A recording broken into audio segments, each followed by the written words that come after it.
seorang ibu harus kehilangan anaknya, yang bahkan belum sempat tumbuh besar, dan yang paling menyakitkan, bukan hanya kehilangannya, tapi penyesalan. Karena aku memilih berkata nanti, padahal waktu bersamanya ternyata tidak pernah panjang.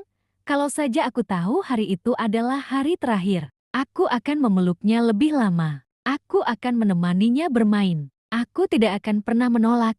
Tapi sekarang, semua itu hanya menjadi seandainya, dan aku harus hidup dengan luka yang tidak akan pernah benar-benar sembuh, dan sejak hari itu, hidupku tidak pernah benar-benar sama. Pagi hari terasa kosong, tidak ada lagi suara kecil yang membangunkanku, tidak ada lagi pelukan hangat yang biasanya aku dapatkan. Aku sering terbangun di malam hari, seolah mendengar suaranya memanggil, "Ma." Aku langsung bangkit, berlari ke kamarnya, berharap semua ini hanya mimpi buruk, tapi yang kutemui hanya kamar sunyi dan tempat tidur yang sudah rapi tanpa dirinya. Air mataku jatuh lagi dan lagi. Aku mulai menyalahkan diriku sendiri. Setiap detik, setiap kenangan, semua terasa seperti pisau yang menusuk. Kenapa aku tidak lebih peka? Kenapa aku tidak menemaninya saat dia meminta? Kenapa aku harus menunda hal sesederhana bermain dengannya? Aku ibu yang gagal. Itulah yang terus terngiang di kepalaku. Hari-hari berlalu, tapi rasa kehilangan ini tidak pernah pergi. Orang-orang berkata, waktu akan menyembuhkan. Tapi mereka tidak tahu, luka kehilangan anak tidak pernah benar-benar sembuh.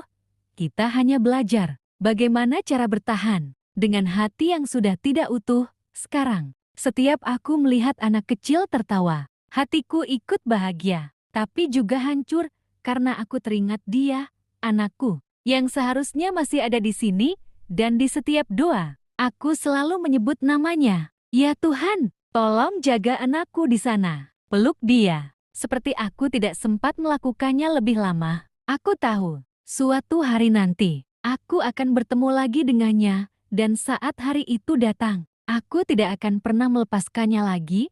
Sampai saat itu tiba, aku akan terus hidup, membawa kenangannya di setiap detak jantungku, selamanya. Rumah ini dulu penuh suara tawa kecilnya, langkah kaki mungil yang berlari ke sana kemari, dan panggilannya yang selalu membuat hatiku hangat. Ma, sekarang, semuanya sunyi. Anakku masih terlalu kecil, bahkan belum mengerti apa itu perpisahan. Tapi sudah harus pergi, meninggalkanku sendirian. Hari itu, seharusnya hari biasa. Dia datang menghampiriku, menarik bajuku pelan, lalu berkata dengan suara lembut, "Ma, temenin aku main ya."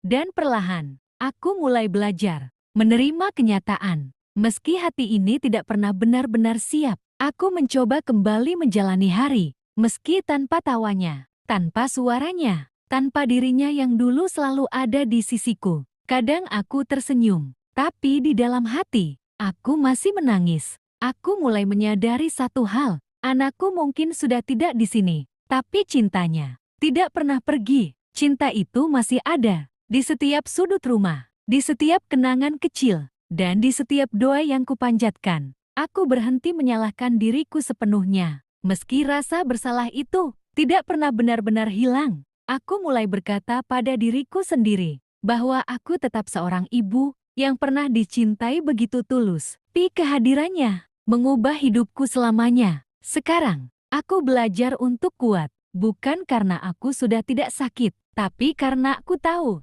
dia pasti ingin melihat ibunya tetap bertahan. Di setiap langkahku, aku membawa namanya. Di setiap doa, aku menyebutnya dengan penuh rindu, dan di dalam hati, aku selalu percaya, suatu hari nanti, aku akan mendengar suaranya lagi, Ma. Dan saat itu terjadi, aku akan tersenyum dan berkata, "Iya, Nak, Mama di sini. Mama selalu di sini."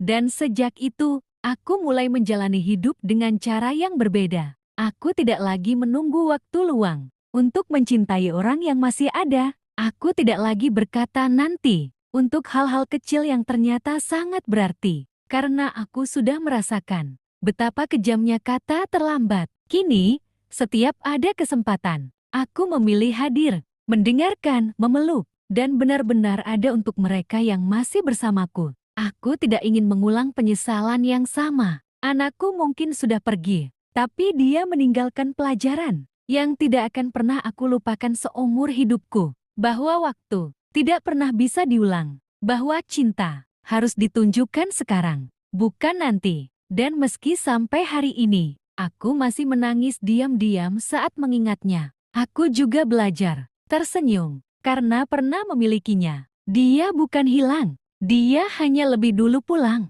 Dan aku percaya, di suatu tempat yang indah, dia sedang bahagia, menunggu aku. Dengan senyum kecilnya yang dulu selalu kurindukan. Sampai saat itu tiba, aku akan terus hidup, menjadi ibu yang lebih baik, membawa cintanya dalam setiap langkahku. Dan untuk kamu yang mendengar cerita ini, jangan tunggu kehilangan, baru menyadari arti kebersamaan. Peluk mereka sekarang, luangkan waktu sekarang, cintai mereka sekarang, sebelum semuanya benar-benar menjadi kenangan.